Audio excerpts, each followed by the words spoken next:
ارے 20 سال 22 سال کی عمر میں سفید بال اور یہ بوڑھے لگنے لگ گئے. ان کی زندگیاں 30 سال کو جاتے جاتے ریٹائرڈ ہو گئی. گھروں کے حالات خراب ہو گئے. کتنے ایسے ہیں. ارے جوانی کس کو کہا جاتا تھا پتہ ہے؟ حضور پاک صلی اللہ تعالی علیہ وسلم کی وہ حدیث بھی میں آپ کو سناؤں.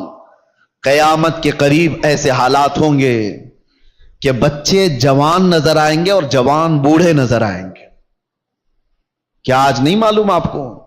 بچوں کے اندر جو حرکتیں ہیں وہ جوانوں سے کی جیسی ہیں. 6 سال کے 7 سال کے بچے بالغ لوگوں کی باتیں کرتے ہیں.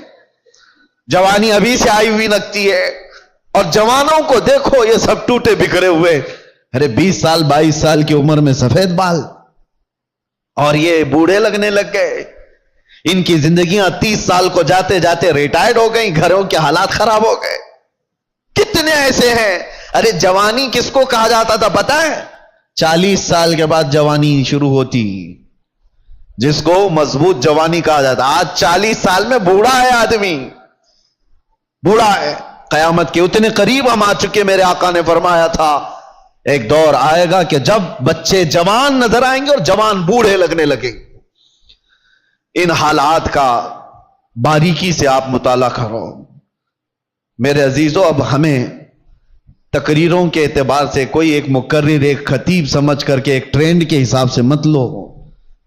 میرے پاس اب وہ فن بھی نہیں ہے, نہ میں اپنے الفاظ سے چمکا کر کے کسی کے اوپر دباؤ ڈالنے کے لیے تقریریں کرتا ہوں. نہیں, ایک درد نکلتا ہے آج امت کے لیے خاص طور پر.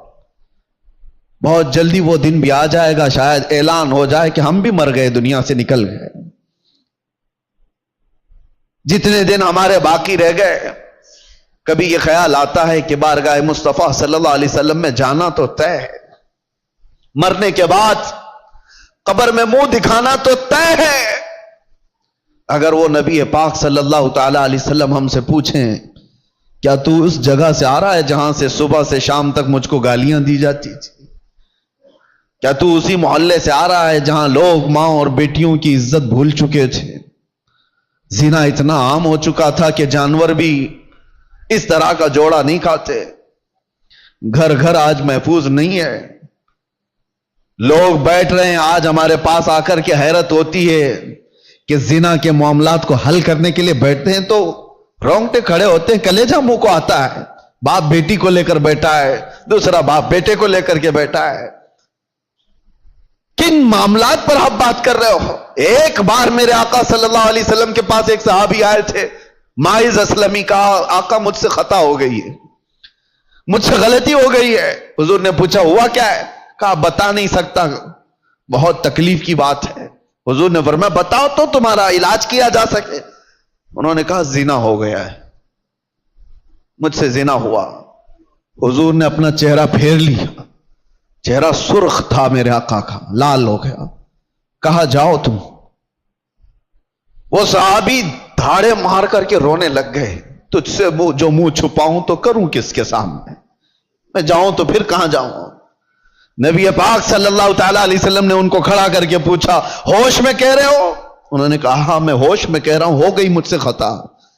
حضور نے فرمایا کیا تجھے پتا ہے اسلام میں سزا کیا ہے اس کی؟ پتھروں سے مار کر ہلاک کر دیا جائے گا. انہوں نے کہا ہاں یا رسول اللہ پتا ہے مجھے. پھر بھی کہہ رہے ہو؟ کہا ہاں, اس آخرت کی سزا سے تو بہتر ہے کہ آپ مجھے دنیا میں پاک کریں. 3 مرتبہ پوچھنے کے بعد بھی جب انہوں نے کہا کہ ہاں مجھ سے خطا ہو گئی, تو حضور نے صحابہ سے کہا جاؤ یہ اقبالی مجرم ہے, انہیں لے جاؤ جبل انم, ایک پہاڑی مدینے میں, وہاں پر صحابہ لے کر کے گئے. اوپر سے ان کو پتھروں کی بارش کی گئی, وہ قتل ہو گئے, ان کا انتقال ہو گیا. یہ اسلام میں زنا پر سب سے بڑی سزا دی گئی. وہ صحابی تھے, خطا ہوئی تو نبی پاک صلی اللہ تعالی علیہ وسلم نے دنیا میں پاک کرنے کا طریقہ یہ بتایا. اور یہاں پر حالات ایسے آ گئے کہ لوگ اس کو اتنے ہلکے میں لے لیے. پھر مجھے وہ حدیث یاد آتی ہے, حضور نے فرمایا تھا قیامت کے قریب زنا اتنا عام ہو جائے گا کہ انسان ایسے جوڑا کھائیں گے جیسے گدھے اور کتے راستوں پر جوڑا کھاتے ہیں.